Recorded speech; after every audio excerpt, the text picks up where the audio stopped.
જય શ્રી કૃષ્ણ મિત્રો, નિત્ય સત્સંગમાં આપ સૌનું સ્વાગત છે। આજે આપણે જાણીશું કે ગીતાજી સમજવા માટે કેટલી વાર વાંચવા જોઈએ। જો આ વિડીયો તમને પસંદ પડે તો લાઈક અને શેર કરી ચેનલને સબસ્ક્રાઇબ જરૂરથી કરજો। શ્રીમદ ભગવદ્ ગીતામાં 18 અધ્યાય તથા 700 શ્લોક આવેલા છે। નિત્ય ગીતાજીનો પાઠ કરવાથી ધર્મ, અર્થ, કામ અને મોક્ષની પ્રાપ્તિ થાય છે। શ્રીમદ ભગવદ્ ગીતા એ એટલું ગૂઢ રહસ્ય છે કે એકવાર વાંચવાથી તે સમજાતા નથી। તો આપણે જાણીશું કે કેટલી વાર ગીતાજી વાંચવાથી તે સમજાય છે અને તથા કયા ફળની પ્રાપ્તિ થાય છે। તો હવે આપણે જાણીએ સંપૂર્ણ જીવનકાળ દરમિયાન કેટલી વાર ગીતાજી વાંચવા જોઈએ તથા કેટલી વાર વાંચવાથી કયા ફળની પ્રાપ્તિ થાય છે તે પણ સાંભળીશું। પ્રથમ વાર ગીતાજી વાંચવાથી તે સમજાતા નથી। બીજી વાર ગીતાજી વાંચવાથી થોડા સમજમાં આવે છે।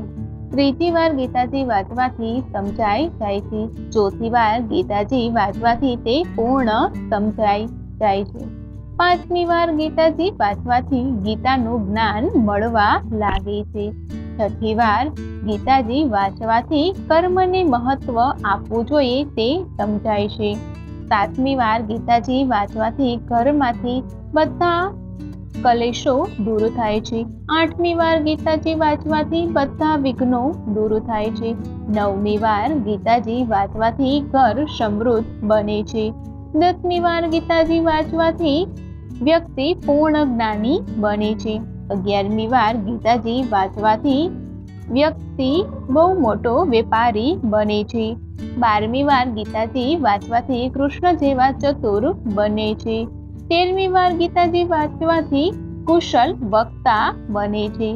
14મી વાર ગીતાજી વાંચવાથી વ્યક્તિ 4 વર્ણોથી ઉપર હોય છે, એટલે કે બ્રાહ્મણ, શૂદ્ર, વૈશ્ય અને ક્ષત્રિયથી પણ તે ઉપર હોય છે। 15મી વાર ગીતાજી વાંચવાથી તે સ્વયં કૃષ્ણ બનાવી દે છે।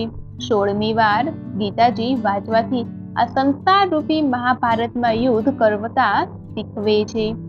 17મી વાર ગીતાજી વાંચવાથી મોક્ષની તરફ આગળ વધવાનું જ્ઞાન પ્રાપ્ત થાય છે। 18મી વાર ગીતાજી વાંચવાથી જન્મ મરણના બંધનોમાંથી મુક્ત થઈ જાય છે। તો શ્રીમદ ભગવદ્ ગીતાને સંપૂર્ણ જીવનકાળ દરમિયાન 18 વાર વાંચવા જોઈએ। 18 વાર ગીતાજી વાંચવાથી જન્મ મરણના બંધનમાંથી મુક્તિ મળે છે તથા સંપૂર્ણ જીવન જીવવાનો સાર પ્રાપ્ત થાય છે। જો આ માહિતી તમને પસંદ પડી હોય તો વિડીયોને લાઈક અને શેર કરી ચેનલને સબસ્ક્રાઇબ જરૂરથી કરજો। જય શ્રી કૃષ્ણ।